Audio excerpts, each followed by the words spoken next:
श्री परमात्माय नमः।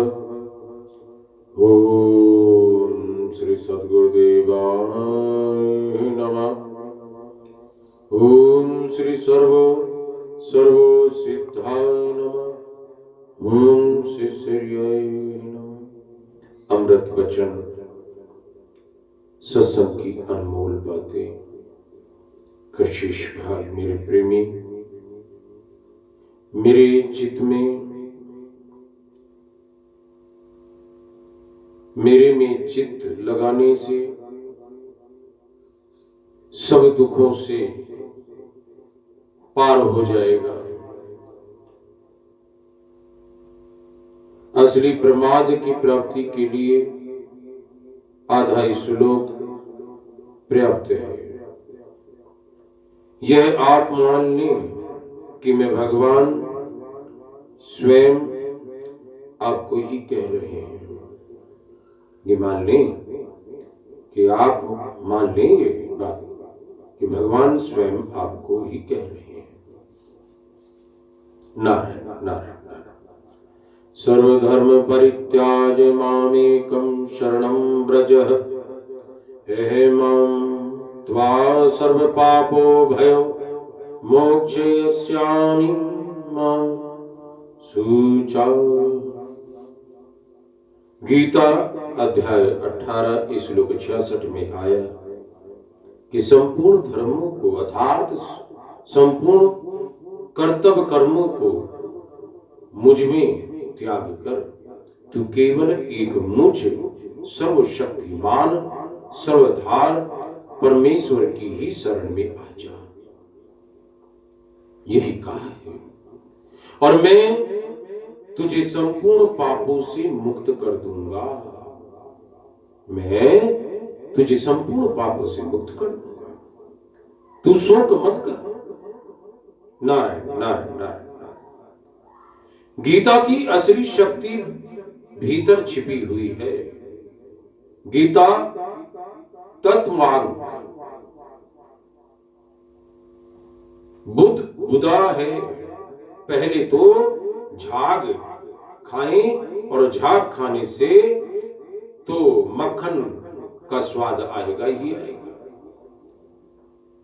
असली बात असली श्रद्धालु से कहनी चाहिए। हर किसी के आगे नहीं खोलनी चाहिए। जो सुनते ही असली महापुरुष बन जाएं, प्रेम से या किसी भी प्रकार से भगवान को याद रखें। मेरी बात माने उसका कल्याण हो जाएगा। इस बात को मैं लाख आदमियों में कह सकता हूं। पर मेरे प्रेमी अखबार में छपवा सकता हूं। मेरी एक ही बात है कि गीता का खूब प्रचार करो। मेरी बात मानने में लाभ है। मैं तो उस आदमी की प्रशंसा करूंगा जो मेरी बात माने।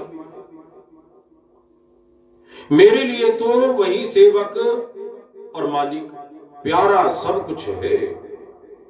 जिस प्रकार धन इकट्ठा करने के लिए लोग तत्पर हो जाएंगे या हो जाते हैं, उसी प्रकार वास्तविक के धन को इकट्ठा करने के लिए इससे विशेष तत्परता होना चाहिए। एक तड़पन बहुत ज्यादा होनी चाहिए।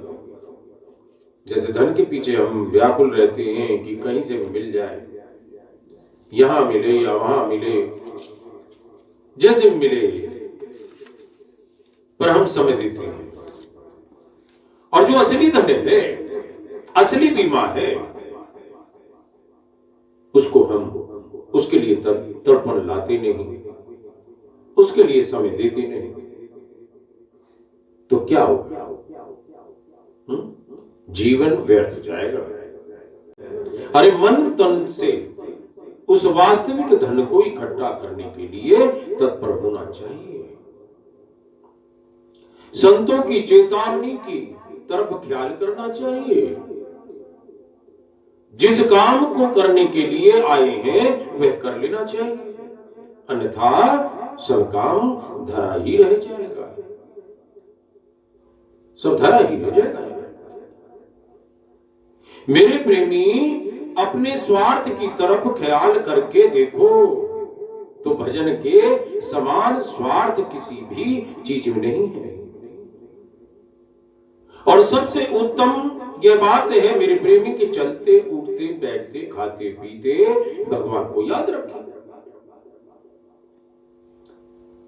नाम का जप, ईश्वर रूप का ध्यान और आज्ञा पालन करें मेरे प्रेमी। यही तो करना है, इसमें कौन सा धन खर्च होता है, यही करना है मेरे प्रेमी। सबसे बढ़कर यह बात है कि जब सब जीवों के हित में रत रहना, सबसे बढ़कर यह बात है कि सब जीवों के हित में रत रहना।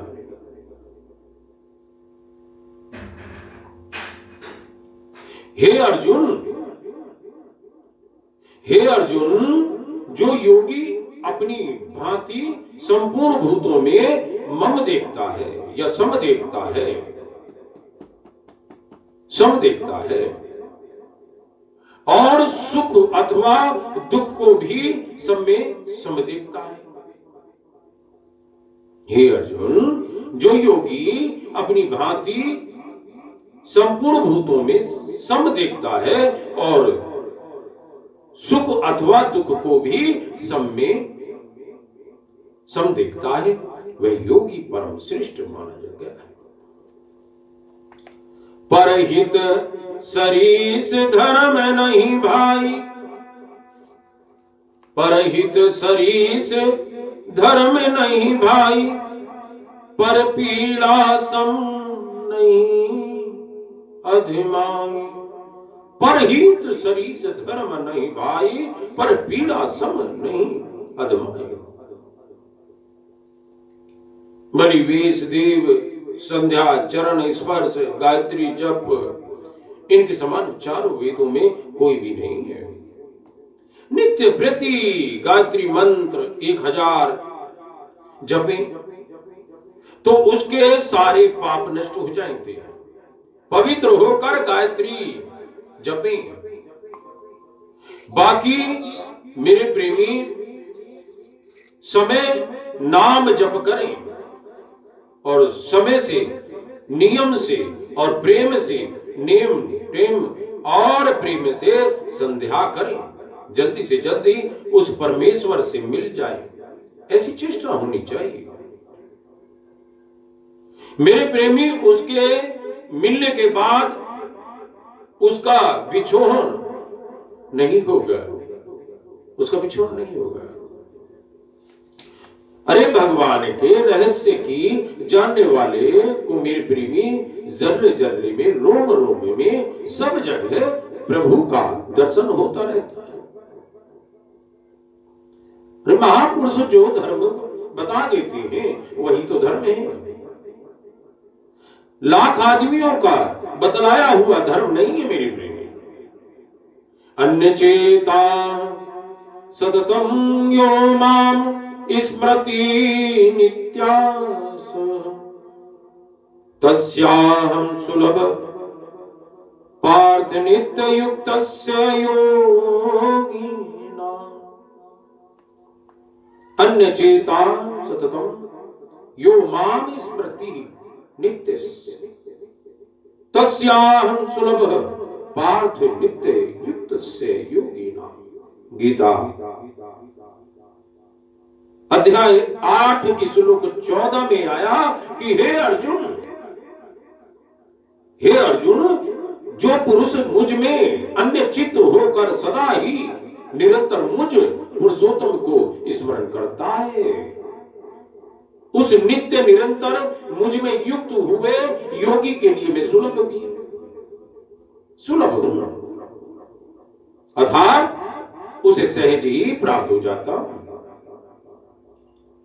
ऐसा मार्ग रहते हुए भी, ऐसा मार्ग रहते हुए भी हम जन्मे और मरे तो हमारे से बढ़कर कौन मूर्ख होगा मेरे प्रेमी। अरे दूसरे के सुख के लिए अपने सुख को छोड़ देना चाहिए और दूसरे का परामर्श सुधारने के लिए मदद देनी चाहिए। अपने लिए कम से कम भी हो जाए तो मेरे प्रेमी दूसरों के लिए विशेष पुरुषार्थ की कोशिश करनी चाहिए। अरे मेरे भले आदमी, कोई अपना अपकार करे उसके साथ ही उपकार करने की कोशिश करनी चाहिए। उपकार करने की कोशिश करनी चाहिए। नारायण नारायण नारायण। अपने साथ कोई द्वेष करे, कड़ा वचन बोले, उसके साथ भी प्रेम के व्यवहार की कोशिश करनी चाहिए। यही तो करना है भाई। हमारे में और उनमें कुछ तो फर्क है। आप सत्य के संग रहते हैं, वो असत्य के संग रहते हैं। फर्क तो होना चाहिए। दूसरों में प्रत्यक्ष दोष हो तो भी उनके दोष का वर्णन नहीं करना चाहिए, निंदा भी नहीं करनी चाहिए। घर में किसी में दोष हो तो मेरे प्रेमी दूसरों के आगे दोष नहीं करना चाहिए। जिसमें दोष हो वह यदि कहने में के लिए बहुत कहे तो उसको कहने में दोष नहीं है। उत्तम काम करके भी गिनना नहीं चाहिए मेरे प्रेमी, तथा प्रशंसा भी नहीं करनी चाहिए। लेकिन हमारी आदत इतनी बुरी हो चुकी है कि जब तक हम अपनी प्रशंसा नहीं सुन लेते तब तक चैन नहीं पड़ता। हर व्यक्ति की परिवार में किसी के लिए भी कुछ लेके आए, जब तक उसकी सुन न ले, बेटा अच्छा लग रहा है, अच्छा लाया ना, या कोई खाना बनाया तो उसमें कहे अच्छा बनाया ना, तो ये अच्छा कहने वाली आदत छुड़वा दें, इसका त्याग कर दें। आप दूसरों को अच्छा कहना शुरू कर दें, अपने आप को मत कहना। दूसरों को अच्छा कहोगे आप खुद अच्छे हो जाओगे। तो परमात्मा के भजन ध्यान के लिए किसी को कुछ आवश्यकता नहीं है। हठ पूर्वक त्याग से विचार पूर्वक त्याग, और विचार पूर्वक त्याग से वैराग्य पूर्वक त्याग ऊंचा है। फिर से सुन लो, हठ पूर्वक त्याग से विचार पूर्वक त्याग, और विचार पूर्वक त्याग से वैराग्य पूर्वक त्याग ऊंचा है। कामना के त्याग से आसक्ति का त्याग ऊंचा है। कामना के त्याग से आसक्ति का त्याग ऊंचा है, और आसक्ति से अहंकार का त्याग ऊंचा है। अहंकार का त्याग ऊंचा है। अब प्रश्न आया कि तत्व जानने के बाद साधक भगवान में लीन हो जाता है या वैकुंठ में भी जा सकता है। अब उत्तर मिला मेरे प्रेमी कि साधक की इच्छा है, साधक की इच्छा है। लीन भी हो सकता है तथा वैकुंठ में भी जा सकता है मेरे प्रेमी। उनकी इच्छा हो तो वे कारक पुरुष की तरह भी आ सकता है। मान बढ़ाई का सर्वथा त्याग कर देना चाहिए मेरे प्रेमी। किसी भाई के द्वारा शारीरिक या आर्थिक सेवा नहीं करानी चाहिए। कोई भी मनुष्य अपने मत का विरोध करे तो शांति पूर्वक सहन कर लेना चाहिए। मेरा मत ठीक है ऐसा शब्द भी नहीं कहना चाहिए। स्त्रियों से सर्वथा अलग रहना चाहिए। श्री हनुमान प्रसाद जी पदर के साथ असम जाने वालों के लिए नियम है। श्री गीता जी के एक अध्याय का पाठ नित्य करना चाहिए। 1 घंटा ध्यान करना चाहिए। पोषण नाम की 14 माला नित्य फेरनी चाहिए, और दोनों समय संध्या और गायत्री का 1-1 माला कर फेरनी चाहिए। 1-1 माला फेरनी चाहिए। मेरे प्रेमी, हाथ का बुना हुआ कपड़ा पहनना चाहिए। नंबर 6, मिठाई नहीं खानी चाहिए, मिठाई नहीं खानी चाहिए। नंबर 7, तंबाकू नहीं पीनी चाहिए। ब्रह्मचार्य, नंबर 8, ब्रह्मचार्य से रहें, ब्रह्मचार्य से रहें। नंबर 9, सत्य बोलें। और नंबर 10, शौकीनी विलासिता का त्याग करें। नंबर 11, नौकर को साथ नहीं रखें, समुदाय में भले ही रहे। नंबर 12, अपना काम अपने हाथ से करें। नंबर 13, अपना अपना खर्चा आप ही दें। नंबर 14, क्रोध नहीं करें। नंबर 15, नित्य समय पर सोना और उठना चाहिए। ईश्वर का स्मरण सदा हो और ईश्वर को सर्वत्र सब समय देखता रहे, सब समय देखता रहे। नारायण नारायण नारायण।